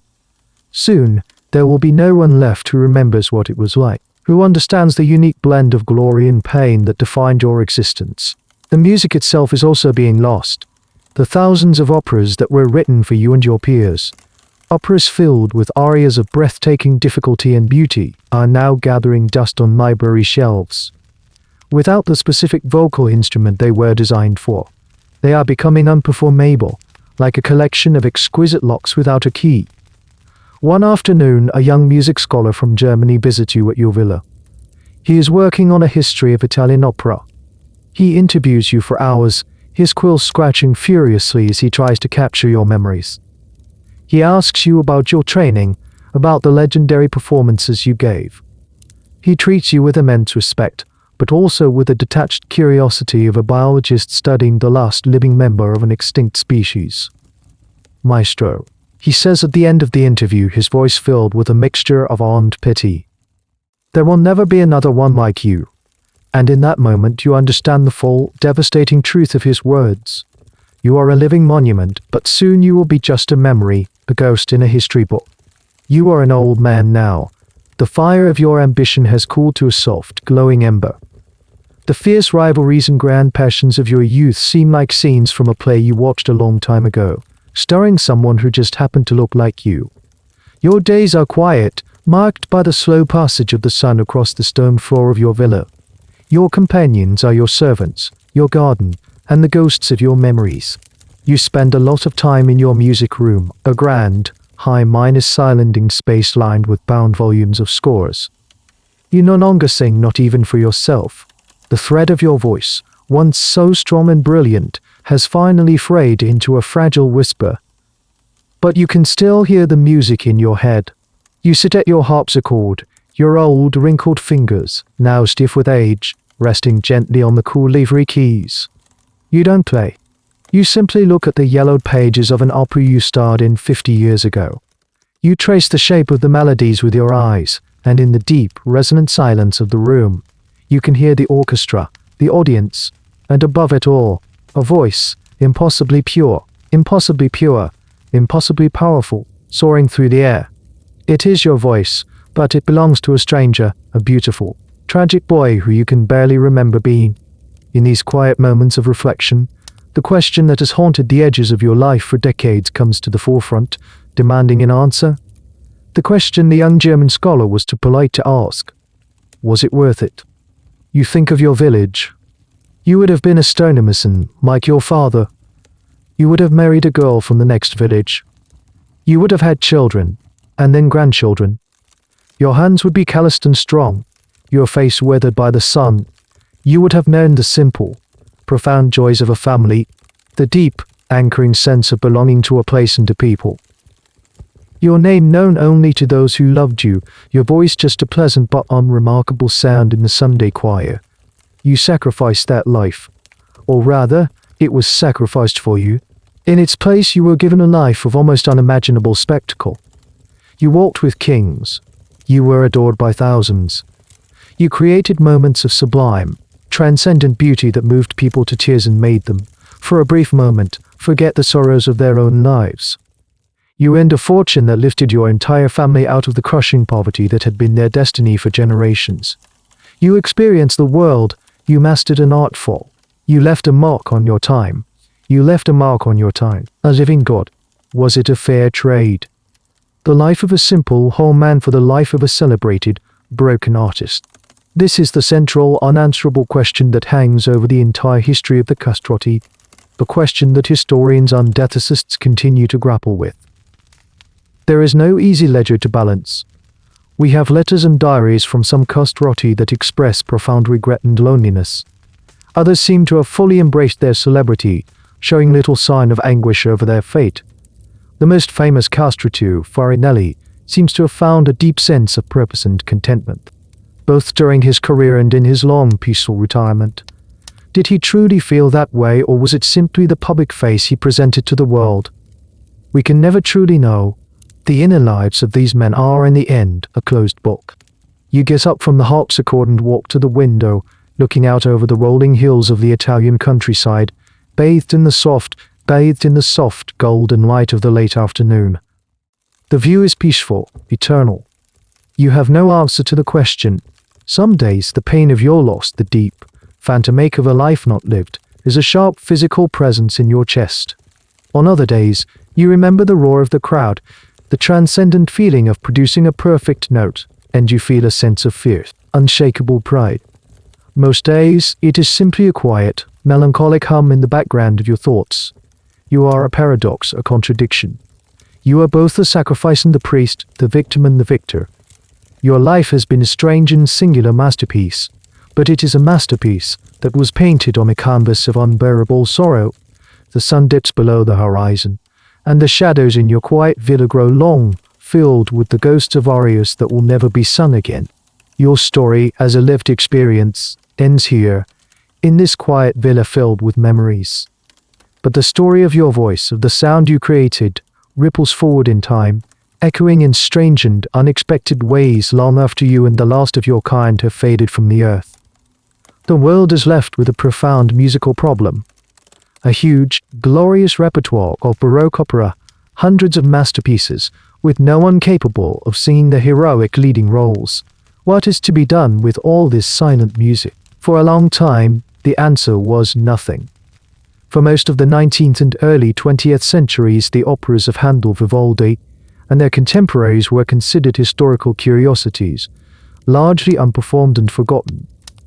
The castrated voice was so central to their sound world that, without it, the operas seemed inert, their emotional core missing.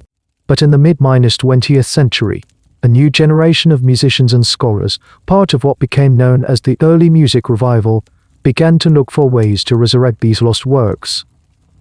They couldn't recreate you, but perhaps they could find a way to approximate the sound you made. This led to two main solutions, both of which are still used and debated today. The first solution is the mezzo minus soprano or the contralto. These are female singers whose vocal range is roughly equivalent to the written range of the castrato roles. So the role of a great hero like Julius Caesar or Orlando, written for a towering man with a high voice, is now sung by a woman. This is often called a trouser role.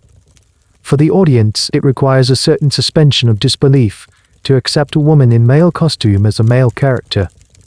But musically, it can be incredibly effective. A powerful female voice can possess the same kind of tonal purity and flexibility that was so prized in your own. The second solution is even more intriguing. It is the countertenor.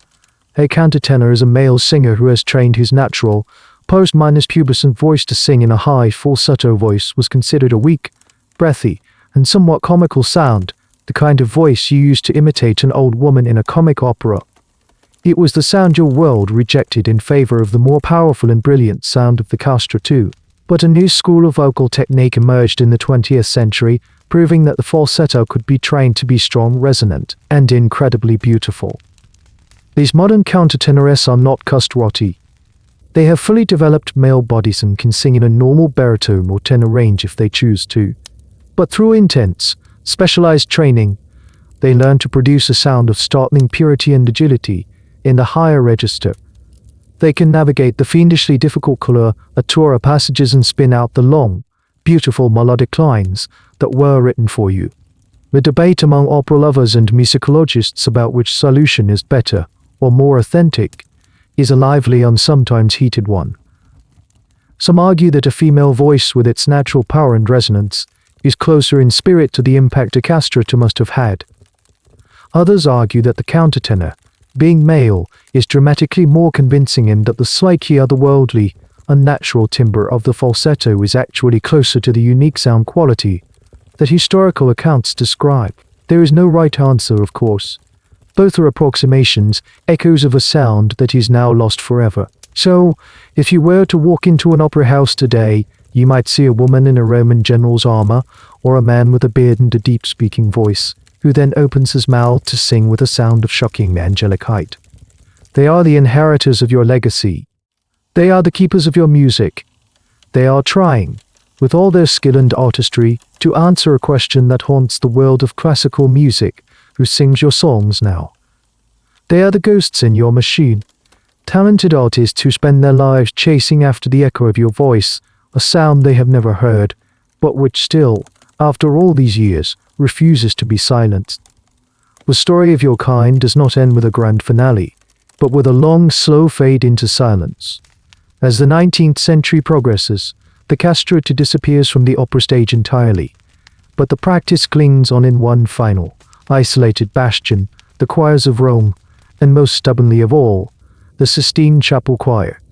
The Vatican, always a world unto itself, was slow to abandon its centuries-old tradition. It continued to recruit Castrati for its choirs long after the practice had become an object of international condemnation and ridicule. But even there, the supply was drying up. By the late 1800s, there were only a handful of them left, old men whose voices were fading, relics of a bygone era. And among them was one man who would, by a strange quirk of fate, become the final, haunting postscript to your entire story. His name was Alessandro Morecci. Morecci was born in 1858, in the Papal States. He was castrated in his youth. The old little white lie of a medical necessity was still being used, and he eventually became a member and later the director of the Sistine Chapel Choir. He was not, by all contemporary accounts, a particularly brilliant singer. The golden age of Farinelli and Coffarelli was long past. The rigorous, all-encompassing training of the old conservatories was gone, his taste questionable. He was an echo of a great tradition, not its fulfillment. But he possessed one thing that none of his legendary predecessors ever had: he lived just long enough to overlap with the invention of the phonograph. Between 1902 and 1904, in a series of primitive recording sessions in his Vatican apartment, Alessandro Morecci, the last known castrato, made a handful of recordings. He was in his mid-40s, well past his prime, singing into a large conical horn that captured the vibrations of his voice on a wax cylinder. The technology was crude. The sound quality is terrible. It is filled with hiss, crackle, and distortion, and yet it is a ghost. It is the only oral document we have of this lost voice. Listening to the Morecci recordings is a strange and deeply unsettling experience. Through the scratchy fog of a century of decay, you can hear it. A voice that is recognizably male, yet singing in the soprano range. The sound is powerful, but there is a strange, almost unsettling sobbing quality to his phrasing, a kind of uncontrolled emotionalness putting. The high notes are piercing, but often strained. The debate among musicians and scholars over these recordings is intense and will likely never be resolved. Is this what the great Castrati sounded like? Most experts agree, almost certainly not. What we are hearing is an aging, likely mediocre singer at the very end of a dying tradition, recorded on primitive equipment. It is like trying to understand the beauty of a Rembrandt painting by looking at a faded, focused black and white photograph. And yet there are moments, glimpses, in a few of the recordings. During a religious motet, you can hear a purity of tone, a way of floating the other kind of voice. You can hear a hint of the power and the ethereal, otherworldly quality that the old writers described with such rapturous prose. It is a deeply imperfect and frustrating record, but it is the only one we have. It is a message in a bottle, a faint, distorted whisper from your lost world. Morecci lived until 1922. The practice of castration for choirs had been officially banned by the Pope in 1903, so no new singers followed him. When he died, the last living link to a tradition that had dominated European music for 300 years was broken. The silence was now complete. But his recordings remain, preserved and digitized, easily found on the internet. You can listen to the ghost on the gramophone.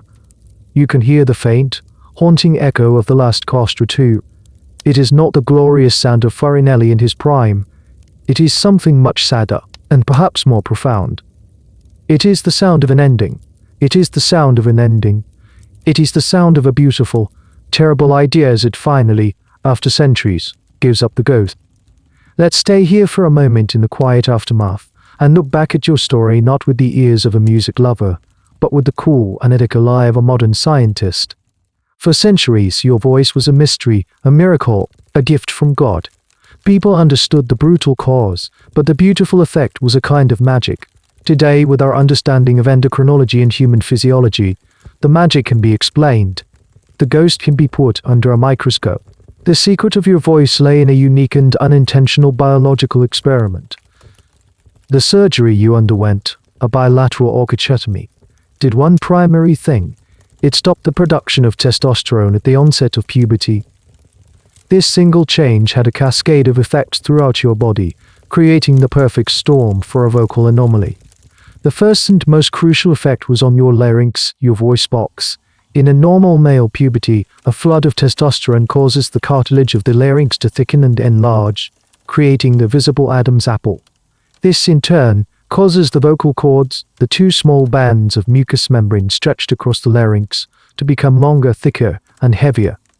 This increase in mass is what makes a boy's voice break and drop by about an octave into the lower tenor or baritone range. Because you were deprived of this hormonal surge, your larynx never underwent this transformation.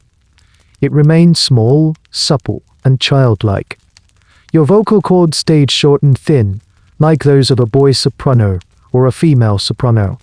This is what allowed you to retain your high-pitched range throughout your life. But, and this is the critical part, the rest of your body did not stop growing. Your skeletal structure, your muscles, and especially your thoracic cavity, your chest and lungs, continue to develop into those of a full-grown man. And this is where your superpower came from. You ended up with the small, nimble larynx of a soprano combined with the massive, powerful lungs and diaphragm of a man. Imagine a sports car engine, small, high-revving, and capable of incredible speed and agility. Now imagine hooking that engine up to the fuel tank of a massive cargo truck. That was you. Your powerful lungs and highly trained diaphragm allowed you to push a huge, steady column of air across your small, lightweight vocal cords. This created a sound of incredible power, stamina, and control. It explains your legendary ability to sing impossibly long phrases in a single breath, and to execute the messa di voce, that swelling from a whisper to a roar and back again with such stunning effect. The unique hormonal environment likely had other, more subtle effects on the voice. The precise chemical balance in your body may have influenced the composition of the mucus that lubricates the vocal cords, or the flexibility of the laryngeal cartilage itself. Scientists who have studied the skeletons of Castrati have also noted the unusual shape of their rib cages, which were often enlarged and flared at the base, further evidence of the intense respiratory development they underwent. The debate among scientists and vocal pedagogues today often centers on the precise quality of the sound. What did it really sound like? Was it more like a female's entirely? Some researchers, analyzing the more etchy recordings with modern acoustic software, have suggested that the castrated voice had a unique harmonic profile, a different blend of overtones than any natural voice. They theorize it may have had the purity and fundamental tone of a child's voice, but with some of the higher, brilliant harmonics, the squillo, of a dramatic soprano, all projected with the force of a man. It was, in essence, a hybrid, a biological impossibility that created a sound that our ears are no longer trained to even imagine. This scientific understanding doesn't diminish the artistry of what you did. It simply explains the raw material you had to work with, your talent, your intelligence, and the decade of brutal, relentless training you endured were what turned this anatomical curiosity into a vessel for sublime, transcendent art. Science can explain how the instrument was built, but it can never fully explain the soul of the music it made. It can deconstruct the magic, but it cannot diminish the memory of the spell it casts. Science can place your body under its microscope, and history can place your life upon its timeline.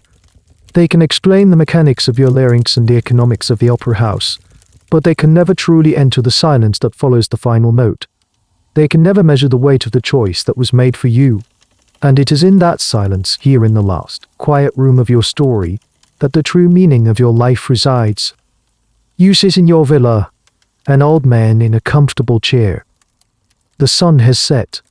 The only sound is the gentle whirring of insects in the garden and the distant chime of a church bell. The great capitals of Europe, London, Vienna, Madrid, feel as far away as the moon. The roar of the crowd is a memory so faint it might belong to someone else. And here, in this final quiet, you were left alone with the sound and the silence. The sound was a thing of impossible, heartbreaking beauty. It was the sound of a bargain, a terrible and magnificent bargain struck between human ambition and human flesh. It was the sound of a boy's purity, trapped forever in a man's body, a grief that had no name, singing of the epic griefs of gods and kings. You were the vessel for that sound. You gave it your breath, your intelligence, your heart. You polished it, perfected it, and offered it to the world, worshipped you for it. Though what are the audience's part in this bargain? This is a question historians still delicate over in their hands. They sat there in the velvet dark, the lords and ladies, the merchants and cardinals, and they were transported by the beauty you created. They wept, they swooned, they threw flowers and gold, but their pleasure required a silent contract, an unspoken agreement to not look too closely at the nature of the instrument they were admiring. They, too, participated in the little white lie. Their adoration was conditioned on a kind of willful ignorance. They wanted the angel's voice, and so they agreed not to see the surgeon's knife. Their complicity was the soil in which your strange and beautiful art was able to grow. Was it a cruel art? From the vantage point of the future, it seems undeniably so. A crime against childhood, a violation of the natural order. But from where you use it, in the twilight of your own life, the judgment is not so simple. You remember the poverty, the gnawing hunger, the certainty of a short, brutal life of manual labor. The knife, in its own terrible way, was also a key. It was a key that unlocked it out of that world and into a world of unimaginable light and color and sound. It was a cruel key, a key forged in pain, but it opened the door nonetheless. The final legacy of your voice is this paradox. It is a testament to the absolute extremes of humanity.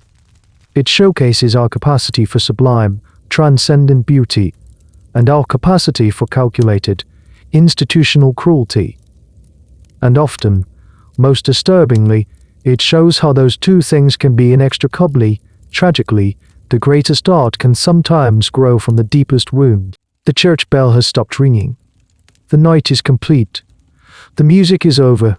All the arias, all the applause, all the triumphs and sorrows have resolved themselves into this.